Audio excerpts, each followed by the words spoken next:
Hello दोस्तों, आज जो हमारा टॉपिक है डिस्कशन का वो है tax planning for new business के दो प्रैक्टिकल्स को मैंने कवर किया है यहाँ पे। बच्चों की काफ़ी रिक्वेस्ट आ रही थी, सर प्रैक्टिकल क्वेश्चंस करवा दीजिए इसके। तो दो प्रैक्टिकल्स ही मैं इस वीडियो में कवर कर पाऊंगा। तो चलिए स्टार्ट कर लेते हैं। Tax planning for new business के दो प्रैक्टिकल्स इस वीडियो में कवर करने चाह रहा हूँ। पहला practical x y and z. यहाँ पे देखो ए बी सी, आपकी बुक में ए बी सी मिलेगा, मैंने एक्स वाई जेड कर दिया और मैंने थोड़ा अमाउंट चेंज किया हुआ है, बाकी बिल्कुल डिट्टो है। X Y Z wants to form a partnership firm to establish a machinery business. X Y और जेड जो है एक पार्टनरशिप फर्म फॉर्म करना चाहते हैं, बनाना चाहते हैं, एस्टेब्लिश करना चाहते हैं मशीनरी बिजनेस के लिए।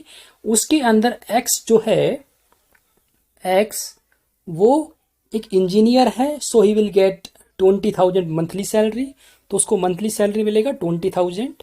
और वाई एंड जेड जो है will get 10,000 per month each, यानी वाई और जेड दोनों को ही 10,000 रुपये पर मंथ मिलेंगे। एस्टिमेटेड नेट प्रॉफिट जो दिया गया है फर्म का वो है 10 lakhs for the financial year 1920, यानी असेसमेंट ईयर 2021 का आपको कंप्यूटेशन करना है total income and tax liability का। सजेस्ट करना है आपको that mister x should be appointed as an employee instead of partner to minimize income tax liability. आपको ये सजेस्ट करना है, सुझाव देना है, क्या मिस्टर एक्स को एक एम्प्लॉय के रूप में अपॉइंट करना चाहिए, पार्टनर की बजाय एम्प्लॉय के रूप में अपॉइंट करना चाहिए, जिससे कि इनकम टैक्स लाइबिलिटी कम हो जाए। चलिए सॉल्यूशन करते हैं इसका। सबसे पहले हम निकालेंगे इसकी इनकम, उसके बाद टैक्स लायबिलिटी की बात करेंगे फर्म की। तो आप computation of income and tax liability of the firm for the assessment year 2021 लिख दोगे आप। देखो आपको जो प्रैक्टिकल्स ये सॉल्यूशन करना है प्रैक्टिकल प्रॉब्लम्स का एग्जाम में, वो आपकी बुक के हिसाब से करना है, बिल्कुल स्टैंडर्ड आपको फॉलो करना है। मैंने यहाँ पर थोड़ा ब्रीफली एक टाइम को ध्यान में रखते हुए मैंने मतलब कम चीज़ों को एक्सप्लेन किया हुआ है यहाँ पर, लेकिन आपको बिल्कुल प्रॉपरली फॉर्मेट में हर चीज़ आपको एग्जाम में एक्सप्लेन करनी पड़ेगी। सिर्फ समझाने के पर्पज़ से मैंने यहाँ पर शॉर्ट में लिखा हुआ है। तो देखो फर्म की टोटल इनकम की मैं बात करूँ तो यहाँ पर ऑलरेडी दिया हुआ है कि एस्टिमेटेड प्रॉफिट जो है वो 10 लाख रुपए है। हम एक्स को यहाँ पे एक एम्प्लॉय मान के चल रहे हैं। अगर मान लो इस क्वेश्चन के अंदर अगर इंटरेस्ट ऑन कैपिटल होता तो वो भी लेस हो जाता, लेकिन इस प्रैक्टिकल प्रॉब्लम्स में इंटरेस्ट ऑन कैपिटल नहीं है। और मैं आपको बता दूं कि इंटरेस्ट ऑन कैपिटल 12% तक अलाउड होता है। सेक्शन 40B एक सेक्शन होता है 40B, जिसके अंदर जो पार्टनरशिप फर्म है वो अपने वर्किंग पार्टनर्स को जो इंटरेस्ट ऑन कैपिटल और इंटरेस्ट ऑन लोन और जो रेम्यूनरेशन देती है, रेम्यूनरेशन मतलब salary, bonus, commission, remuneration provide करती है, वो भी पार्टनरशिप फर्म के हाथ में अलाउड हो जाता है। मतलब उसको उस खर्चे की छूट मिल जाती है। पार्टनरशिप अपने प्रॉफिट लॉस बनाते वक्त उस खर्चे को डेबिट में दिखा सकती है। कौन सा? Interest on capital, interest on loan जो पार्टनर्स को दिया जाता है, और जो रेम्यूनरेशन जैसे सैलरी, बोनस, कमीशन। लेकिन ध्यान ये रखना है आपको कि जो सैलरी, बोनस, कमीशन, जो रेम्यूनरेशन दिया जाएगा वो वर्किंग पार्टनर्स को दिया जाना चाहिए। और दूसरी बात कि पार्टनरशिप डिड में वो बातें हो, अथोराइज करता है पार्टनरशिप डिड। तो फर्म की जो इनकम दे रखी है 10 लाख रुपए है। इंटरेस्ट ऑन कैपिटल होता तो 12% तक यहाँ पे लेस हो जाता, लेकिन इस क्वेश्चन में नहीं दे रखा, तो मैंने समझाने के पर्पज से यहाँ पे नील लिख दिया। उसके बाद एक्स जो है, एक्स को हमने एम्प्लॉय माना है, तो सैलरी जो दी जाएगी एक्स को, सैलरी टू एक्स पूरी अलाउड हो जाएगी 2,40,000, यानी मैंने यहाँ पर 20,000 रुपये लिया है पर मंथ, तो 20,000 एक महीने का है तो साल का हो जाएगा 2,40,000। उसके बाद रेम्यूनरेशन जो मिलता है पार्टनर्स को, मैंने आपको बताया वो 40B के हिसाब से हम देखते हैं, यानी मैक्सिमम 40B में बता रखा है कि इतना एक पार्टनरशिप फर्म जो है अपने पार्टनर्स को रेम्यूनरेशन दे सकती है, इंटरेस्ट 12% तक, और रेम्यूनरेशन 40B के तहत बता रखा है। आगे मैं आपको बता दूंगा कि 40B में मैक्सिमम रेम्यूनरेशन कैसे निकालते हैं। तो इस क्वेश्चन की मैं बात करूं तो यहां पर देखो रेम्यूनरेशन जो है वो सैलरी दी हुई है, वाई और जेड जो है पार्टनर है, देखो तीन पार्टनर है एक्स वाई जेड। एक्स को हमने इम्प्लॉय मान लिया तो पूरी की पूरी सैलरी जो दी जाएगी एज एन एम्प्लॉई वो तो पूरी की पूरी एक एक्सपेंस के रूप में पार्टनरशिप फर्म को डिडक्टेबल हो जाएगी, यानी वो अपने प्रॉफिट लॉस बनाते वक्त उसको लेस कर देगी। तो मैंने 240 पूरा ले लिया, ठीक है। उसके बाद वाई जेड तो पार्टनर है, तो पार्टनर्स को जो सैलरी दी जाएगी, जो बोनस दिया जाएगा, जो कमीशन दिया जाएगा, उसको हम बोलते हैं रेमोनरेशन। और रेमोनरेशन अलाउड होता है सेक्शन 40B के हिसाब से, ठीक है। और रेमोनेशन जो अलाउड होता है वो बुक प्रॉफिट के बेस पे निकाला जाता है। बुक प्रॉफिट का मतलब होता है प्रॉफिट एज पर पीजीबीपी बिफोर रेमोनरेशन। रेमोनरेशन पे करने से पहले का जो प्रॉफिट होता है उसको बुक प्रॉफिट बोलते हैं। तो यहाँ पर पार्टनर जो है वाई एंड जेड, उसको सैलरी दी गई है तो वो रेमोनरेशन हो जाएगा पार्टनर के लिए। 10,000 रुपए दे रखे हैं, 12 महीने का हम निकालेंगे तो ये हो जाएगा 2,40,000। यानी एक का अगर बात करें हम तो 1,20,000 हो जाएगा, दो का 240 हो जाएगा। तो 240 ये अलाउड हो जाएगा। देखो सेक्शन 40 भी कहता है कि अगर कोई पार्टनरशिप फर्म, देखो मैं आपको एक्सप्लेन क्या किया हुआ है मैंने नीचे, मैं आपको बता देता हूं कि एक सेक्शन है सेक्शन 40B। सेक्शन 40B क्या बोलता है कि एक पार्टनरशिप फर्म जो है वो अपने पार्टनर्स को जो मैक्सिमम रेम्यूनरेशन दे सकती है वो कितना दे सकती है। पहले के 3 लाख, यानी जो बुक प्रॉफिट मान लो 4 लाख रुपए है, एग्जाम्पल के पर्पज से मैं यहाँ पे लिया है 4 लाख रुपए। अगर मान लो किसी पार्टनरशिप फर्म का जो बुक प्रॉफिट है वो 4 लाख रुपए है, तो बोला कि पहले शुरू के 3 लाख का जो बुक प्रॉफिट है उसका 90% निकालोगे आप। यानी 3 लाख का 90% अगर मैं निकालूं तो ये हो जाएगा 2,70,000 और 1,50,000, दोनों में जो हायर होगा वो लिया जाएगा, यानी 270 हायर हो जाएगा।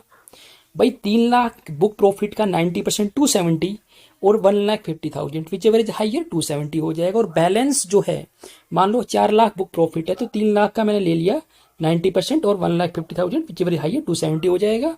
और बैलेंस यानी जो 1 लाख प्रॉफिट बच गया उसका 60% निकालना है। तो 1 लाख का 60% कितना हो जाएगा 60,000, तो यहाँ पर 60 अलाउ हो जाएगा। तो टोटल 270 प्लस 60 3,30,000 अलाउड हो जाएगा। तो यहाँ पर जो बुक प्रॉफिट दे रखा है वो 10 लाख दिया हुआ है इस क्वेश्चन में। तो 10 लाख का तो सिंपली मैं 3 लाख का अगर 90 निकालूंगा तो 270 तो वैसे ही हो जाएगा, 270 तो वैसे ही हो जाएगा। तो मोटा मोटी अगर मैं बात करूं तो इस क्वेश्चन में जो सैलरी दे रखी है वाई और जेड को, जो सैलरी दे रखी है वो पूरी की पूरी अलाउड हो जाएगी, क्योंकि वो ओनली 240 है और 10 लाख तो बुक प्रॉफिट है। तो स्टार्टिंग के 3 लाख का 90% मैं निकालूंगा तो 270 हो जाएगा और 150 तो हायर 270 और बुक और जो रेमूनरेशन दिया जा रहा है सैलरी वाई जेड को वो 240 है तो 240 अलाउड हो जाएगा। यानी मैक्सिमम रेमूनरेशन और जो पार्टनरशिप डीड के हिसाब से दिया जा रहा है दोनों में जो लेस होगा वो अलाउ हो जाएगा। दोबारा से मैं एक्सप्लेन कर दूंगा आगे इसको। तो यहाँ पर वाई जेड को सैलरी दी जा रही है एज ए पार्टनर, 240 ले लिया मैंने, ये भी लेस हो जाएगा। इस एक्स को सैलरी दी वो भी हमने लेस कर दी, फिर वाई जेड को रेमोनेशन दिया वो भी हमने लेस कर दिया। तो 10 लाख रुपए में से 2,40,000 तो जो था वो सैलरी का वो लेस कर देंगे हम, और वाई जेड को जो सैलरी मिल रही है एज ए रेमोनरेशन वो लेस कर देंगे। तो 10 लाख में से 240 यानी 480 हम लेस कर देंगे, तो जो बिजनेस प्रॉफिट आ जाएगा वो आ जाएगा 5,20,000। इस पर आपको मालूम है कि जो पार्टनरशिप फर्म जो होती है उस पर जो फ्लैट टैक्स रेट लगता है 30%। 30% टैक्स निकालोगे आप 5,20,000 का, वो आ जाएगा 1,56,000। और इस पे टैक्स पे लगता है हेल्थ एंड एजुकेशन सेस 4%, जो आ जाएगा 6,240 रुपये। तो जो टैक्स लायबिलिटी होगी फर्म की वो हो जाएगी 1,62,240 रुपये। अब हम देख लेते हैं इंडिविजुअल कैसे निकालते हैं टैक्स लायबिलिटी। तो आपको पता है कि एक्स वाई जेड 3 बंदे हैं, जिसमें से एक्स को हमने माना है एम्प्लॉय। तो एक्स को एज ए एम्प्लॉय सैलरी मिल रही है 240, तो ये तो उसकी हाथ में नील हो जाएगा क्योंकि 2.5 लाख तक तो कोई टैक्स होता ही नहीं, आपको पता है। अब बात कर लेते हैं वाई जेड की। वाई जेड 2 पार्टनर है, तो पार्टनर्स को मिलता है एक पार्टनर्स को जो भी पार्टनरशिप फर्म से मिलेगा उसके लिए बिजनेस इनकम होती है, क्योंकि पार्टनर जो होता है वो उसको एज ए सैलरी एम्प्लॉय नहीं होता, उसको बिजनेस इनकम मानी जाती है जो भी उसको पार्टनरशिप फर्म से मिलती है। तो यहाँ पर वाई को देखो रेमोनेशन मिल रहा है 1,20,000, क्योंकि जो सैलरी दी जा रही है पार्टनर को वो रेमोनेशन में कंसिडर होती है। तो 1,20,000 रेमोनेशन मिल रहा है, और अगर शेयर और प्रॉफिट होता, या इस क्वेश्चन में नहीं है, लेकिन अगर शेयर ऑफ प्रॉफिट भी मिलता तो वो शेयर ऑफ प्रॉफिट भी एग्जम्प्ट होता है पार्टनर्स के हाथे में अंडर सेक्शन 10(2)(a) के तहत। लेकिन इस क्वेश्चन में शेयर ऑफ प्रॉफिट नहीं है, खाली रेमुनेशन दिया हुआ सैलरी, और जेड को भी सैलरी दी है 1,20,000। तो मोटा मोटी बात करूं तो यहाँ पर तीनों के हाथ में टैक्स लायबिलिटी जीरो आ जाएगी, क्योंकि वाई जेड की भी इनकम 2.5 से ऊपर नहीं है, तो तीनों की जो टैक्स लायबिलिटी आ जाएगी वो जीरो आ जाएगी। उसके बाद एक क्वेश्चन और लिया है मैंने, mister Subhash Chandra wants to operate an eligible business. देखो, एलिजिबल बिजनेस क्या होता है, जो छोटे छोटे जो बिजनेसमैन जो टैक्स पेयर होते हैं, छोटे छोटे जो बिजनेसमैन जो टैक्स पेयर होते हैं, उनके लिए इनकम टैक्स एक्ट में एक स्कीम दी गई है, section 44AD, section 44ADA, section 44AE। इन तीनों सेक्शन में एक स्कीम दी गई है। 44AD में आता है एलिजिबल बिजनेस, 44ADA में आता है जो प्रोफेशन, जैसे डॉक्टर, वकील, और एक होता है AE जिसमें आता है playing, hiring, leasing of goods, जो ट्रांसपोर्ट जो होता है ना, जो ट्रक वगैरह होते हैं, उनकी इनकम को कंसिडर किया जाता है। तो जो छोटे छोटे जो बिजनेसमैन जो टैक्स पेयर होते हैं, उनके लिए एक स्कीम प्रोवाइड की गई है 44AD, ADA, AE के तहत। सेक्शन 44AD में इनको एक स्कीम दी गई कि जितनी आपका सेल्स या जितना आपका टर्नओवर, जितना आपका ग्रोस रिसीट होगा, उस टर्नओवर का 8% जो है आपकी स्टेट फॉरवर्ड इनकम मान ली जाएगी, और ये मान लिया जाएगा कि आपको सारे खर्चे अलाउ कर दिए गए हमने, बाकी कोई खर्चे की बात नहीं की जाएगी। तो इस क्वेश्चन में ये जो सेल्स दे रखी है ये टर्नओवर हो जाएगा।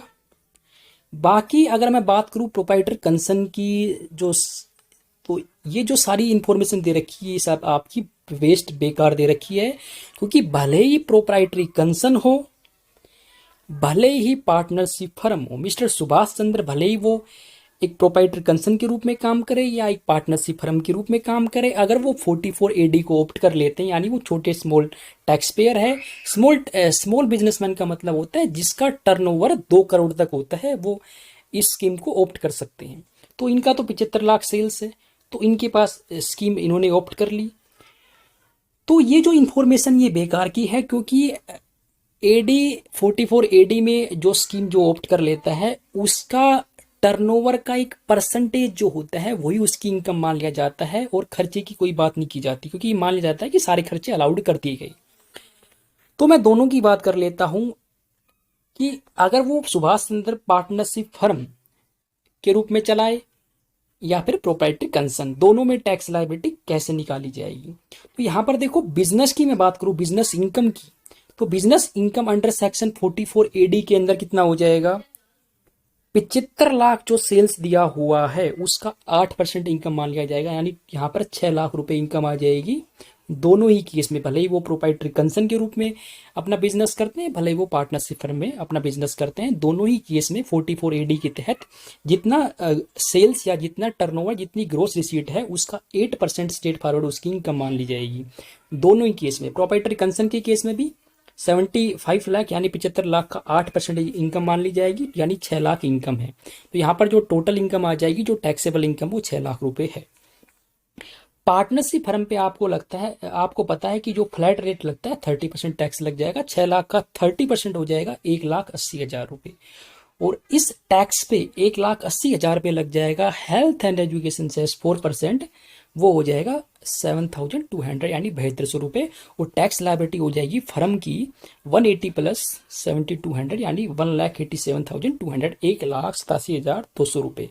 अगर मैं बात करूँ प्रोप्राइटरी कंसर्न की, तो यहाँ पर 6 लाख है, और प्रोप्राइटरी कंसर्न यानी इंडिविजुअल अगर कोई बिजनेस करता है तो इंडिविजुअल के ऊपर लगता है स्लैब रेट, आपको पता होगा कि 2.5 से 5% होता है, 2.5 लाख तक नील होता है, तो 2.5 लाख से ऊपर गया 5 लाख तक होता है 5%। तो 2.5 लाख से 5 यानी 2.5 लाख का 5% निकालोगे तो आ जाएगा 12,500, और अगर 6 लाख इनकम है तो 5 लाख से ऊपर कितनी इनकम है, 1 लाख, तो 5 लाख से ऊपर पे कितना टैक्स लगता है, 20%।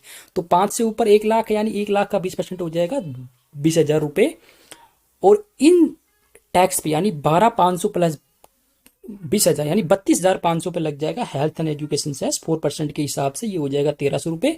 और जो टोटल टैक्स लायबिलिटी बन जाएगी एज ए प्रोप्राइटरी कंसर्न उसकी बन जाएगी 33,800 रुपये। तो दोनों ही केस में सेक्शन 44 AD में जो इनकम निकाली जाएगी वो 8% मानी जाएगी ग्रोस टर्नओवर का, ग्रोस रिसीट या टर्नओवर का सेल्स। तो हमने 8% यहाँ पर इनकम निकाली, लेकिन सिर्फ टैक्स लायबिलिटी अलग आई है क्योंकि इंडिविजुअल पे लगता है स्लैब और पार्टनरशिप फर्म पर लगता है फ्लैट 30%। की बातें आपको पता होनी चाहिए।